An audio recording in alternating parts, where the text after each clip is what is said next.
Welcome back to me myself playing Disco Elysium. Ooh, I think I'm gonna have to.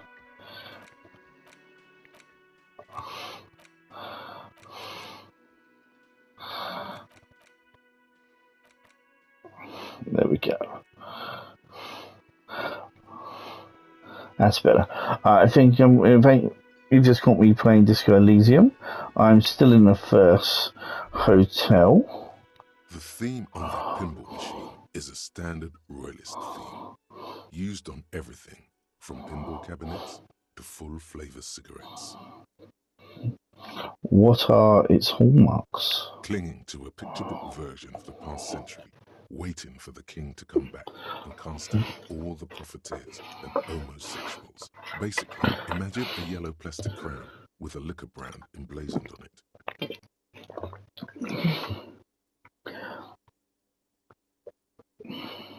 The idea of a king in a century gone is pretty fascinating. The sentiment is called anti-centennial nostalgia, pining for a time before the turn of the century. It's common even now, after 50 years. Interesting. That's not what I wanted. I wanted to talk to the young lady. So, okay.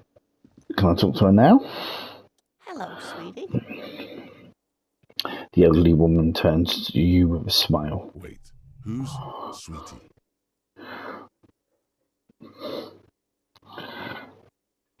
Does that mean you like me? You're a handsome man, officer, with your mustache and your chiseled jaw and that silly dimple on your chin.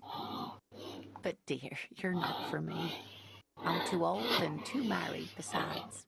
She looks off into the distance. You must forgive me. I'm getting so scatterbrained. I completely forgot to introduce myself. She slaps herself on the forehead. I'm Lena. My husband Morel and I are staying with our friend Gary just down the street, but I come here for tea when they're away. Her eyes glimmer over the rims of the glasses as she looks up, smiling. This Lena is wacky enough for the motley crew. Hire her on the spot.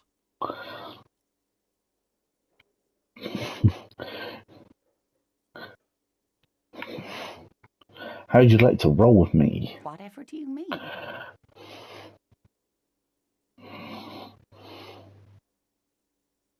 I want you to be my wheelchair partner in fighting crime, ridding backyards of corpses, catching sequence killers. Sequence killers? Oh my. But I think you already have a partner, sweetie. She sounds impressed. A partner who needs you to help him get a corpse done from a tree.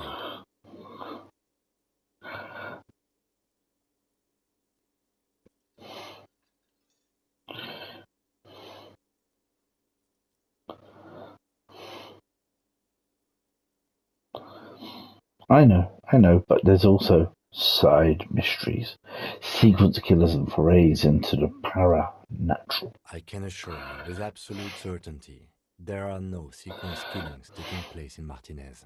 Now, gentlemen, no need to squabble. I wouldn't be of much use to you anyway, sweetie. She turns to you. Why? 3 heads are better than 2. Thank you, but Martinez isn't the most wheelchair-accessible place, you see. I'd slow you down. She looks out the window, wistfully. Perhaps another time. You seem to be in a chair. Yes, dear. I'm a paraplegic. A paraplegic is someone with limited or no ability to use the lower half of their body. Paraplegia is caused by spinal cord injuries, like falling from a great height, or a grenade explosion. Or a grenade. Did you fight in the war? No, dear. I'm not quite that old, although I was injured in the line of duty.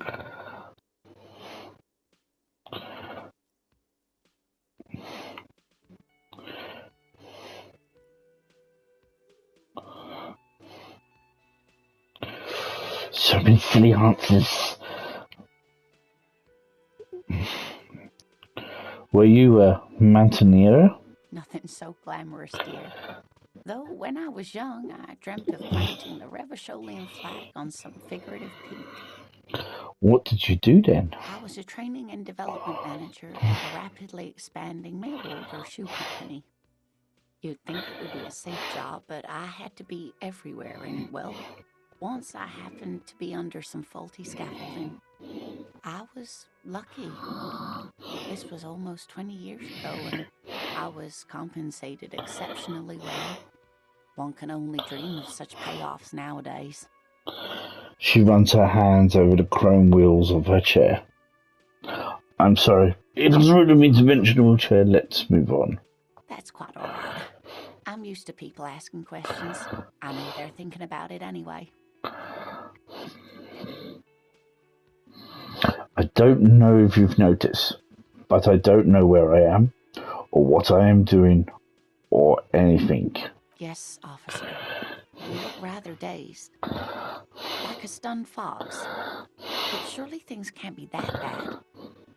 Her eyes follow your movements with some concern.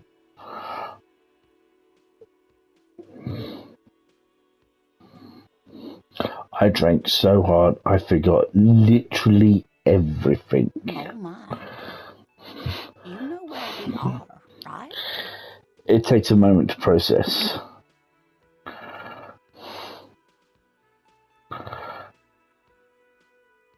That's right. And where is the Whirling Rats cafeteria itself located? On something called the Urban Coast? Yes. We're in Martinez, on the coast of Revachol. Honestly, I don't know diddly squat about Revachol. What kind of place is this? How would I even begin to tell you? Revachol is the most beautiful city in the world. We're fortunate to be here, you and I. Her grey eyes widen. I haven't seen very many other cities personally, but everyone says so. Revachol is a rare jewel. This city used to rule the world, though it has seen better days. There's a pause as she studies your expression. You must look quite lost. Speaking of history, you know what year it is, yes?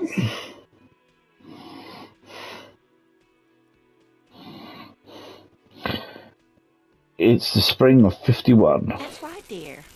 How splendid. Here, take this pen. Knowledge should always be rewarded. Her relief is palpable. She was getting pretty worried about you there, but now she relaxes her shoulders. I can tell that this is taxing for you, so I'll just ask one more question. What regime are we living under? What mode of government?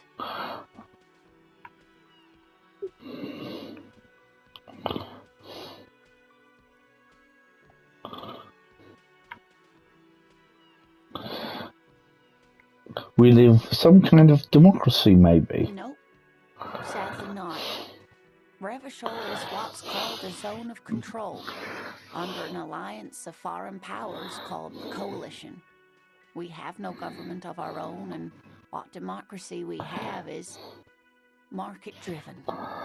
Meaning, buying is voting.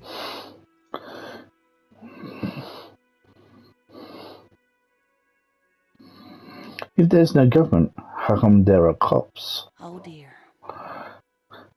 And you were doing so well. There aren't any cops in Revachol, not in the traditional sense. The status of law enforcement has been a complicated matter since the revolution. She shakes her head, suddenly very worried. But we should stop for today, sweetie. You look like you need a break. Besides, I'm not the best person to explain the big things to anyone. She's scared now. She's realized you really are brain damaged. So, how did I do? You were doing quite well up until the end, dear. It does look like you're having trouble remembering things. History and places. Remembering reality in a word. It's very odd. A sigh. The lieutenant buries his nose in his notebook. But maybe a fresh set of eyes is what the world needs, and while I'm no doctor, such bouts of amnesia are often temporary, so I wouldn't worry too much. What is the revolution you mentioned? A defeat, I'm afraid.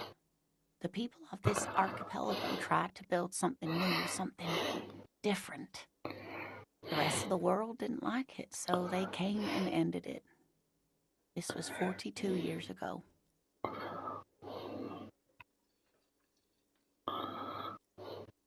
What does it have to do with there not being any cops? It has something to do with everything. I really don't know how to explain it better. Could you tell me more? Someone more educated in sweeping matters. Maybe you should ask. She turns to the lieutenant. No, I'm not an encyclopedia. I won't be a guide either. I'm a detective. Of course. Then I don't know. Someone rich, maybe? Wealthy people are educated. Though I don't know where you would find a wealthy person in Martinez. That's a good point. This doesn't look like Rich Central.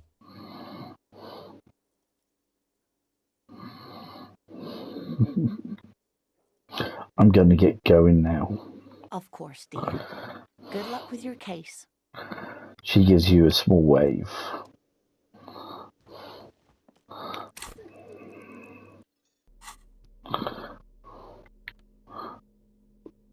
King Green 8 pen.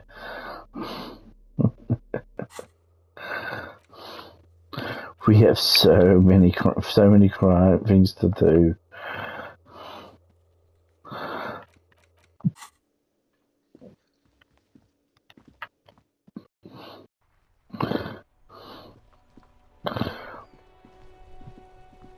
What's this? His car.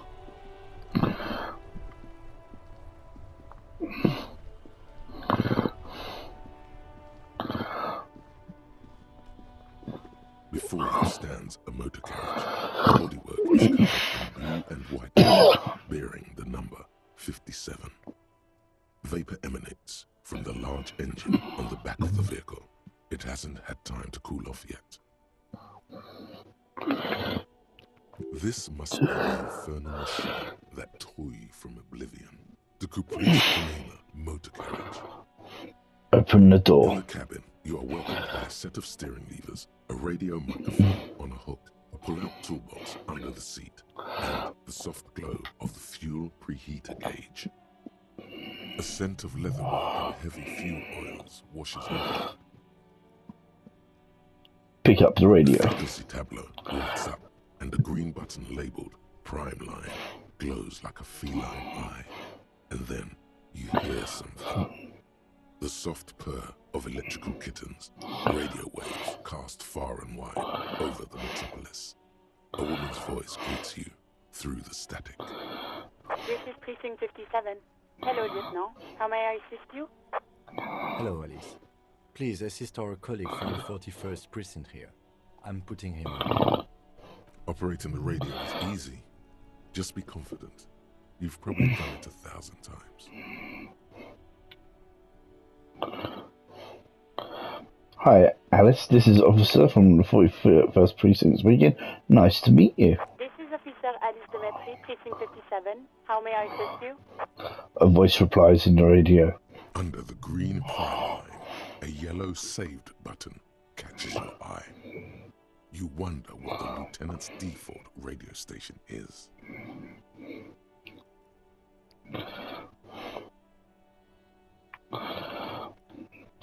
Could you connect me to the 41st Precinct? I have something I need to report. Just a second, Officer. She puts you on hold and the static crackles softly like a bonfire. After a while, you hear an old man greet you from the radio. His rattly voice is oddly familiar. 10-2, 10-5. This is 41st. Come in. Over. The man uses relay code. You've got this. You're a cop, and cops know relay code. 10 for Station 41. I've got urgent business. Over. 10-4, message received. 10-5, relay message. What's your status? Over. Just reporting in. Over. 10-18, State your message, sir. I need to report my badge missing. 10-9, over. My badge? I can't find it anywhere. Basically, it's gone. 10-4, message received.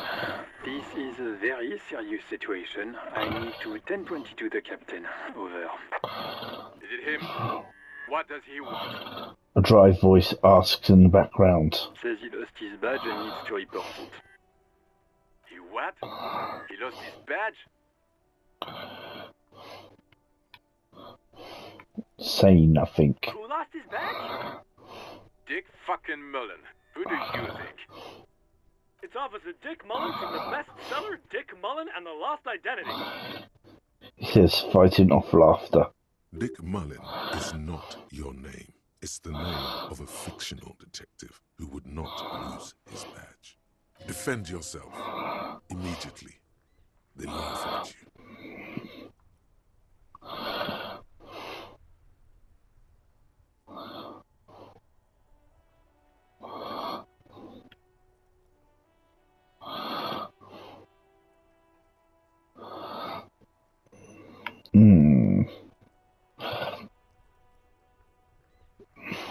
Ha ha. Officer has lost his badge. Ha ha. Like I'm the first cop to ever misplace his badge. He says this has probably happened to other policemen before him and laughs sarcastically. Oh goddammit. Is he fucking kidding? The whole station's gonna be dicked for this. Satellite Officer Vicmar is wondering if you might be joking and adds that this tarnishes the reputation of the entire station. Over. Mullen dicked us.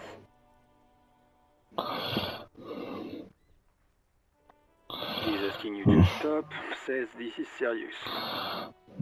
Of course it's serious. He lost his fucking badge. Satellite Officer Vicmar concurs, losing your badge is serious. Over. Can't we just move on? I want to get it reported and be done with it. 10-4, I hear you, officer. I'm just going to make a note here that you are in pursuit of your misplaced badge. Over. Fuck me. Mac, come here. You got to hear this. Dick Mullen lost his badge. What's going on? Super Cop here lost his badge. He lost his what now? His badge. He lost his goddamn fucking badge.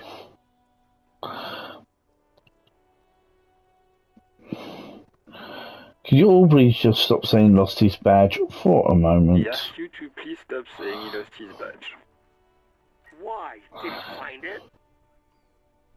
The room at the other end of the line erupts in volcanic laughter. Sergeant Person was wondering if you found your badge yet. Over. You don't have a comeback. Sorry. It's hard to think like this. He's not replying. Looks like he's still looking for it. You can hear the laughter in the background.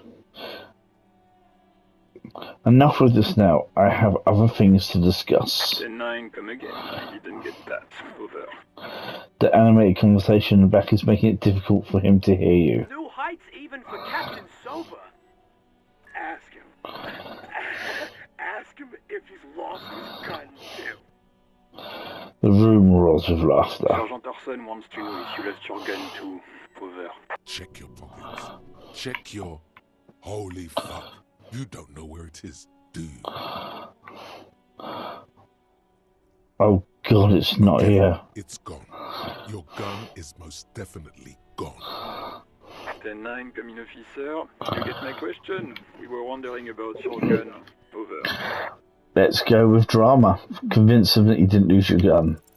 Lying over the phone, it's easy. Just say it like it's the truth. And then it becomes it. No, of course I didn't lose my gun. He says he didn't. Thank God for that.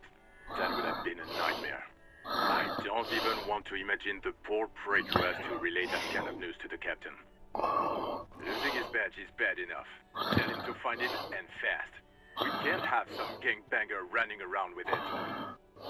We're all glad to hear you've not lost your gun, officer. You need further assistance? Over.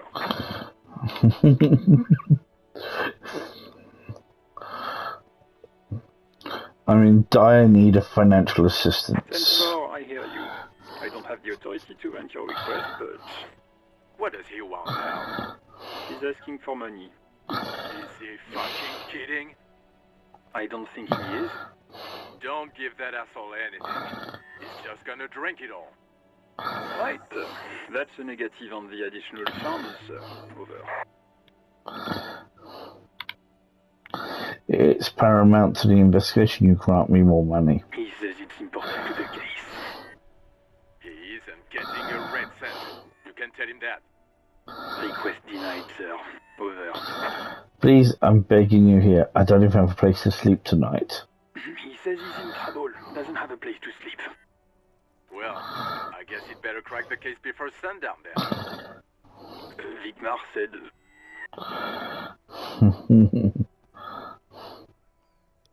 Okay, I hear you. No funds. Anything else, sir? Over. This might sound odd, but there's personal details I'd like to discuss. Okay, 10-4, sir. I hear you. Relay your question. Over. Wait. Before you say anything stupid, think it through.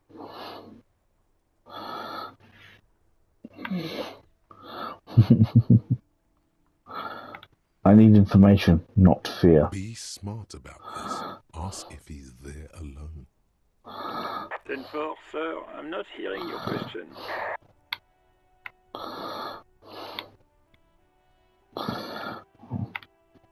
Hold on, are you alone in the room? I need some confidential information about myself. That's a negative, sir. I got 10-12 visitors present here. Over.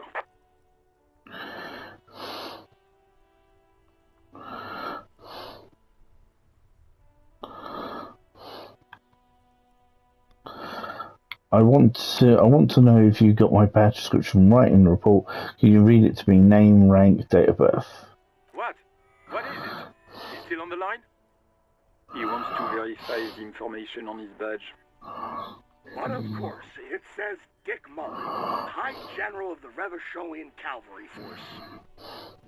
Tell him to stop wasting time. What do you need, sir? Over. I'm looking for my address. I don't know where I live. 10-4. Your address? Hold up, Jules.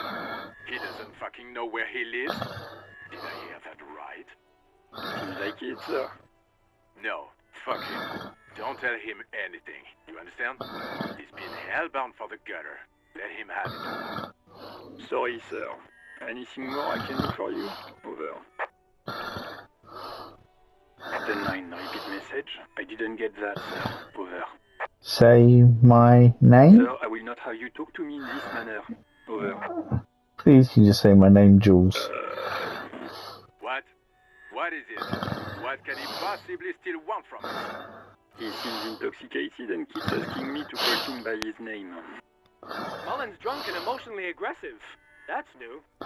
Wrap it up. Don't indulge in his drunken antics. Any news about my family? Excuse me, sir. Over. I just thought you might have heard of them. That's all. No, sir, I hadn't. You're not really keen on mentioning your home life, so I've always assumed things weren't that good on that front. Over. I've ever told you about my life before the RMC. 10-4, well, that's, Does he actually want something, or is he hell-bent on disrupting our work? He asked if he ever told me about his days before joining the RCN. For God's sake, cut this shit out! Tell him to stop wasting time and be a goddamn policeman for a change. Sir, Satellite Officer Vicmar says... I heard him. Was there anything else? Yep, let's wrap this up. Understood, sir. Over. 10-4, I know I already wrote it in a report, but it will stay on my desk for a few days. Over. 10-10. Transmission complete. Standing by. Over. End call the 41st. Roger that. 10-10. Over. Pick up the radio again. This is Precinct 57. How may I assist you? I need you to connect me to a civilian, a Sylvie. She may have reported a murder. Of course. Kim did Grant give you Sylvie's number? Yes, hold on. Her number is 005 1944 298. The lieutenant takes a look at his notes. Received. Hold on, officer.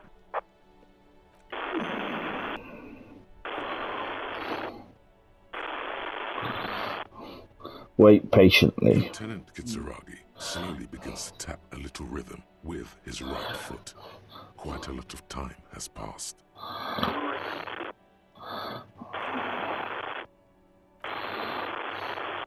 Officer, I have Sylvie Malaika on the line for you. Yes, hello? A female voice creature through the static. It sounds like she's a million miles away.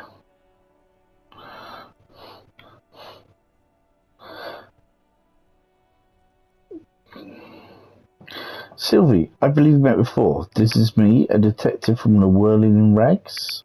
Oh, right. Hello, officer. What can I do for you? She recognizes your voice almost immediately. You quit your job at the Whirling. No. Was it you who called the police? No, not me.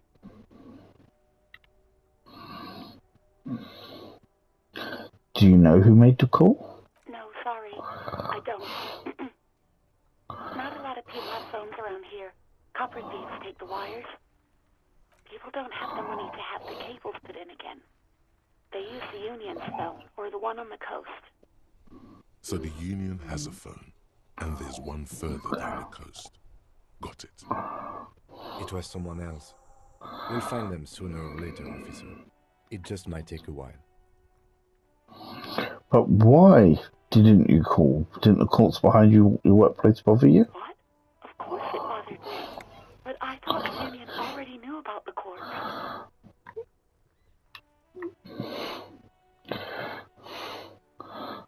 What does the Union have to do with anything? No one calls the police. The Union would get angry. You can hear her adjust the receiver in hand. What do you mean by that? You know, what the Union says goes. People listen to them and they take care of their own, just like everyone here. She seems to be looking for words.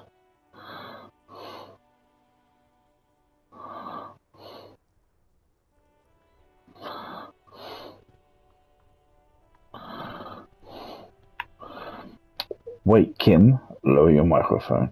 Is she speaking the truth? The Union is the law around here? Legally, no. In reality, yes. Martinez is de facto policed by the Dock Workers Union.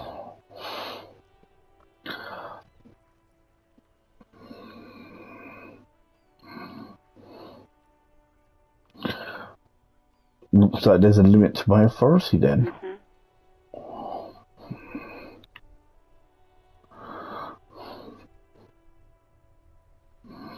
Tell me why exactly did you let a corpse hang in your own backyard for weeks instead of calling us?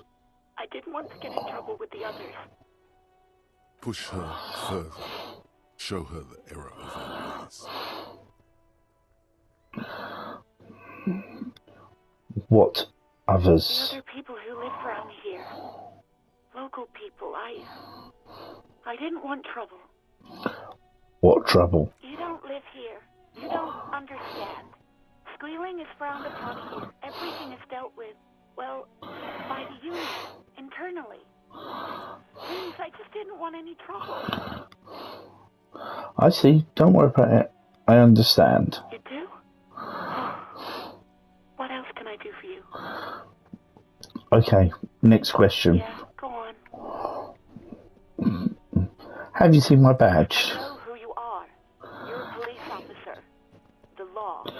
This exact conversation has happened before. Establishing authority before this young girl seems to have been important to you in the past. Don't go there again.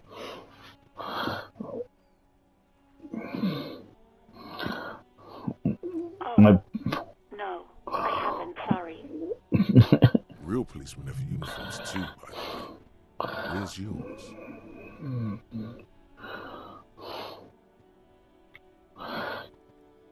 Kim doesn't have a uniform, and he seems real to me. He's in plain clothes, voluntarily. It's different from not knowing where your uniform is.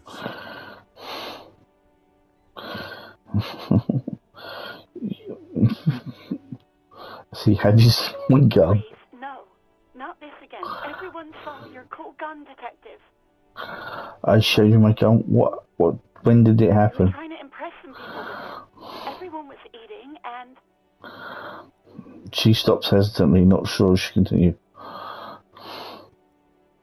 And what did I do? you were waving it around in everyone's face, begging them to describe it. You said it calms you, and then you started making suicide jokes. It got pretty graphic.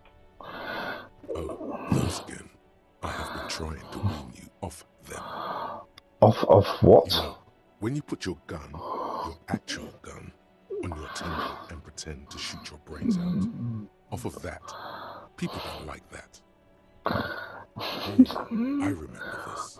You were screaming things like, "My brains are all over the wall, painting them red.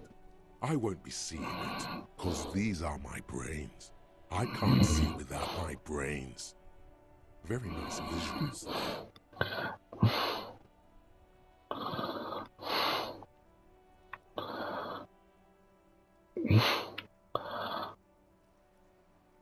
Yeah, I should have killed myself. No, please, no more suicide threats. Thank God you don't have that stupid gun anymore. There are way more inventive ways than a gun to live in this world. Why would I threaten to kill myself? I mean, look, this world, I'd love to stay.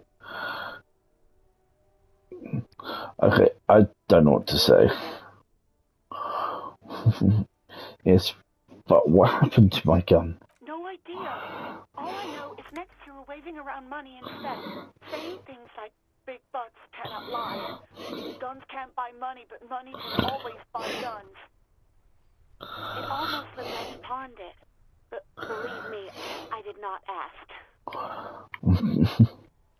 Have you seen my police uniform? Uniform? I never saw you in any uniform. You had your things on. Disco things. Okay. You quit your job at the Whirly? Why? You mean, why did I leave the bar? Honestly, I'm not really comfortable discussing it with you, sir. Why not? Okay. Did you leave because of God? No, why would you even think that? He told me he asked you out. Are you saying it didn't happen? Please, don't bring Gar into this. It's none of your business. God, why can't you just mind your own business? She mutters. I already said I don't want to talk about it. You're messing everything up again. Okay, I think I've got everything I need. Thanks. You hope so. Please, don't call me again. Bye.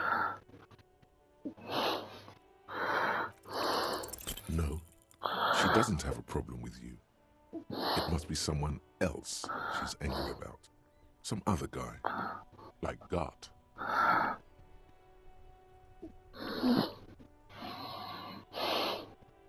Okay, but I'm a guy. Sure it isn't about me? Trust me, you wouldn't want to be the guy here. You know how it is. Yak, yak, nag, nag. No, you're the guy.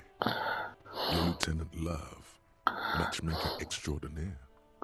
Help the poor girl out, lest she turns into a spinster. Oh my God, not a spinster.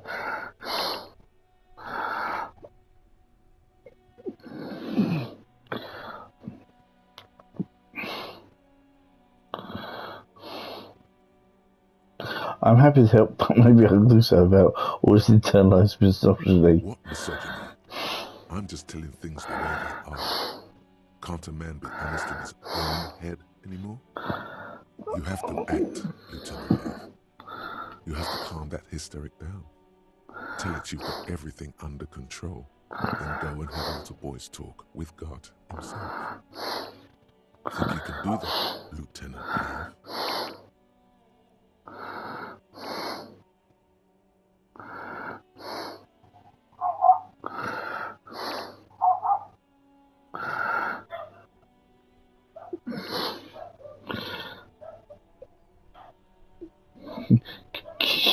to the microphone. Are you still there, kiddo? Listen, I got everything under control. No. What? Both of these are terrible options. I know, baby. I know. It's just you've got the sweet woman child thing that makes men go crazy, especially a man like Gart. Oh, God.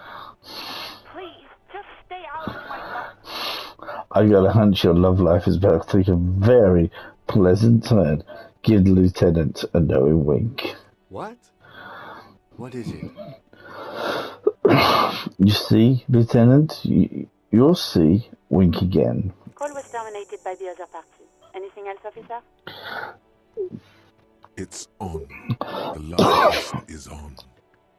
Too late, everyone. It's on. Take it to God now.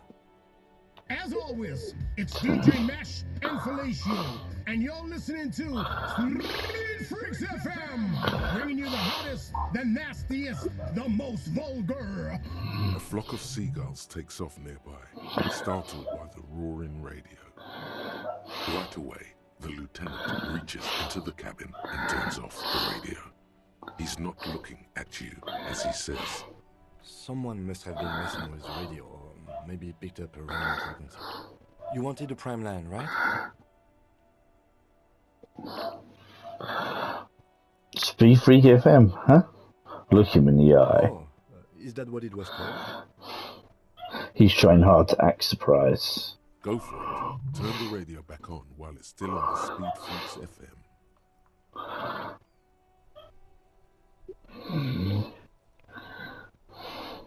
Right, you don't want to get into this? No problem. Nothing to get into, really.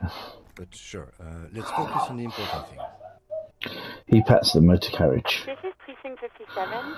Can I connect you to someone? I'm done with the radio for now. End call. 57th, over and out. A voice disappears into the void. In the cabin, you see a set of steering levers, a radio on a hook, a pull-out toolbox, and the soft glow of the fuel preheater gauge.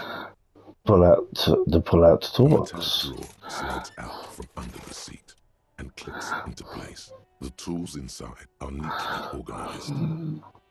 Take what you need, officer. It's going to be a long case. I'm not protective of my tools, like some men are. Take the red tip pry bar. Take the rubber handled chain cutters. Take the hand cranked flash. I will take all of them. The pry bar feels nice and cold in your hand, heavier than you'd think. Useful for opening all sorts of doors and locks. The handles are long and sleek. Snap, snap, go the cutters in your hand. You can do good work with these. Cut chains, locks, and ropes, especially belts. Take the hand cranked flashlights. Weatherproof and well-made. Police issue, blue.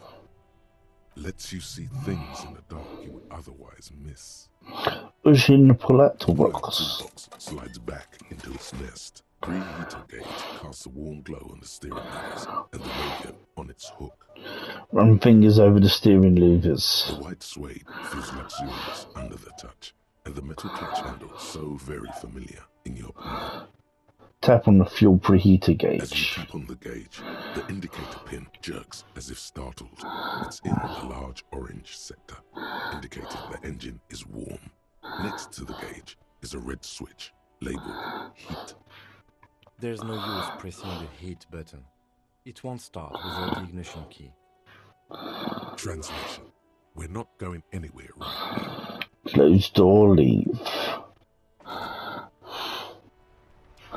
Okay, we've got some red orange circles down there. We've got an auto save kicking in.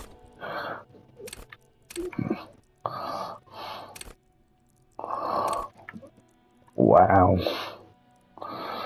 Okay, so I can level up something. Are these like my maximums, or can I...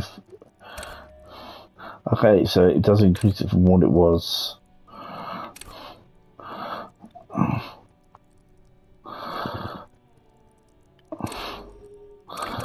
So I can take this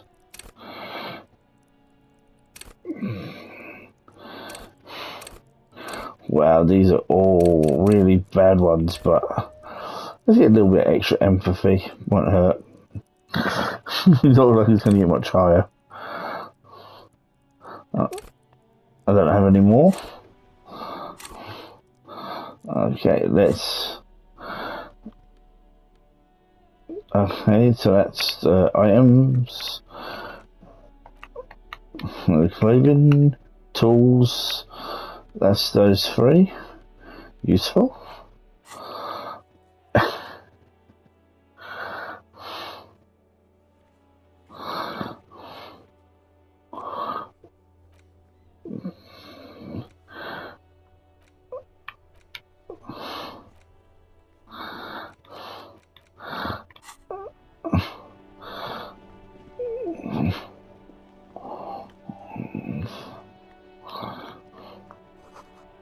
A heap of stone melts in this wheelbarrow.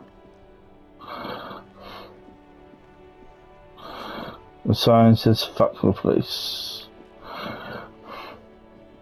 The RCM in Martinez. What can I help you with? The young woman looks up at you. You sound surprised. I don't see a lot of police around here, that's all. I have some questions for you. Of course. What can I help you with? We need directions. Where to? I'm looking for the dead body. Oh, that's right there, in the yard. She points north. She's relieved someone has come for it, finally. Even all the way over here, there's a drop of death in the spring air. Where am I? What do you mean? I'm a bit disoriented. This is a recall, right? Yes, sir. District of Martinez. This intersection is called Roundabout North. She looks around, thinking what else to say. He knows where we are. Just wants directions. What is up in the north? There's the pier, the Cape Side apartment buildings, some more tenements. Not a lot, really. What's in the east? Some kind of commotion, I think. I don't follow the local politics. A fleet store, too. What is in the south? Some shops and a bridge. The canal bridge leads to the coast, but it's broken, I think. Some kind of accident, probably. What's on the other side of the canal? Just coast. There's a little fishing village there, and a fish market. But that got closed down ages ago. What is in the west? It's just water. No, actually, I think they call it the Martinez Inlet. There are some islands in the bay, but they're hard to reach. Thanks, that's all for now. No problem. She nods, brushing a fleck of soil off her cheek. She's very well composed. Back straight.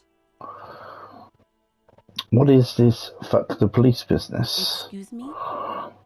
The street sign says fuck the police. Point to it. Oh, well, I didn't write it there. I'm just sitting here. It's alright. I didn't mean to startle you. Okay. Who are you exactly? Me? I am just a gardener. She hides it well, but behind the sweat and dirt there is something else in her rigid posture. There's more to you than that. Is there? The quickness of the reply certainly does not prove you wrong.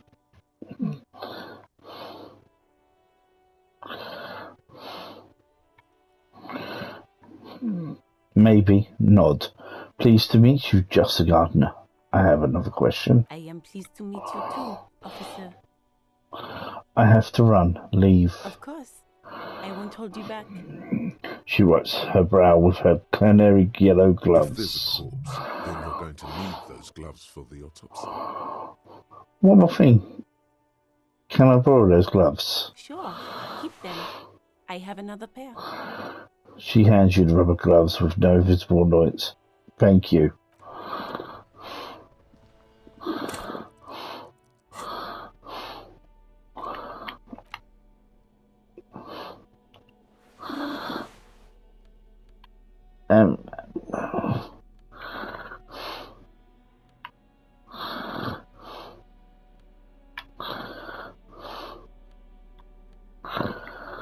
Oh God! I never found your shirt.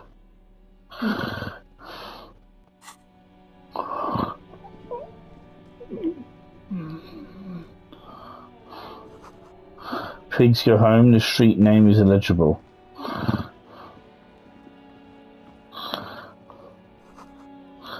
Closed from winter. Please use the main entrance.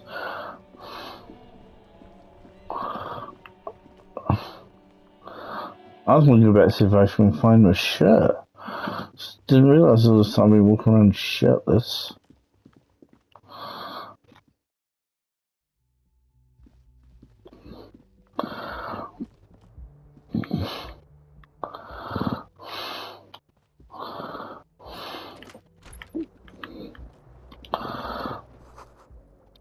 Kim tries not to look at the broken down bathroom door. The bed is cold and not particularly inviting, but it's yours. The sheets look awful. The option to go to sleep becomes available every night after 9 p.m. Okay, no time to rest yet. Leave. That's the window. That's Kim. A mirror hangs above a bent and broken sink.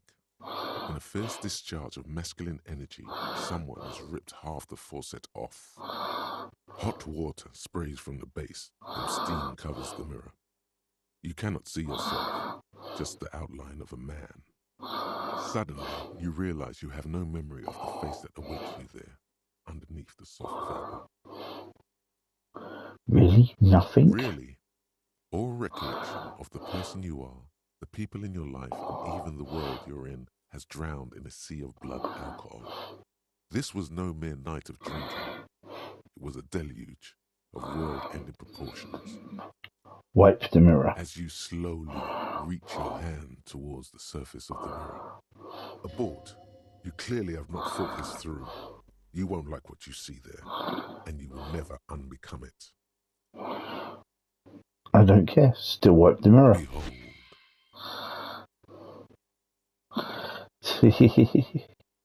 You have no idea who this thing is, do you? Dear Lord, help me. What is this? This is the face of a late-stage alcoholic. Too late. You clearly have rigor mortis on your face. Or wait, is that an expression? Are you trying to make an expression with that face? Why? I'm not making it. The face is making it Please itself. stop. It's horrible. You're scaring yourself. Okay, try to stop. Oh my God. You can't stop. It's like it's not even voluntary anymore. You have worn that grin into your face and now it won't come off. What does it even mean? What is the emotion you're trying to convey?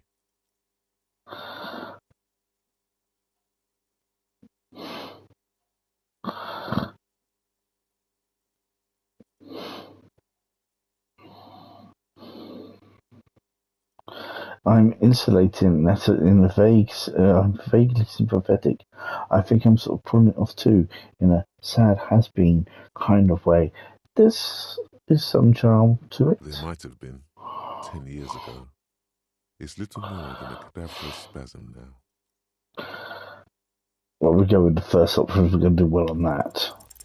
Like the rest of you, it comes from a bad place somewhere in the past. That's all you know for now. Okay, let's try this impossible one. It's too late.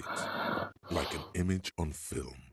The expression belongs to your primary motor cortex. It would take a minor neurological miracle for you to cease producing it.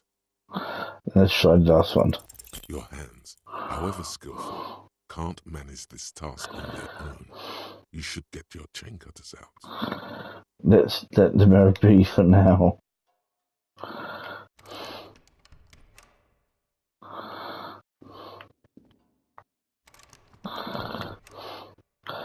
Is that what? Hey, that's what I was looking for. Kim also tries not to look at the pile of tape viscera on the carpet, or the weird suitcase on the hat rack, or the potted plant dying in the corner. But it's all just too morbid to ignore. The man is finding it hard not to trip on the tape and not to send any of the bottles rolling across the floor. Where unidentifiable sludge makes it hard for him to breathe. Smells of vomit in the air. You're looking at the destruction. I'm sorry for this. No problem, officer. He takes a step towards the door, like he'd like to leave.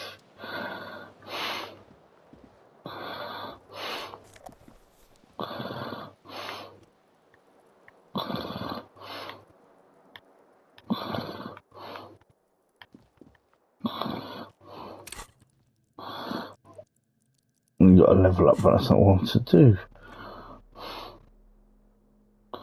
Empty cassette case. Okay.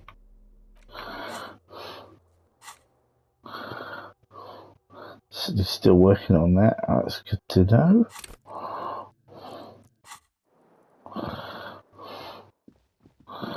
Okay. Well, I'm going to end this recording here as usual. If you've watched this, thank you very much, and I'll catch you guys again later. Bye.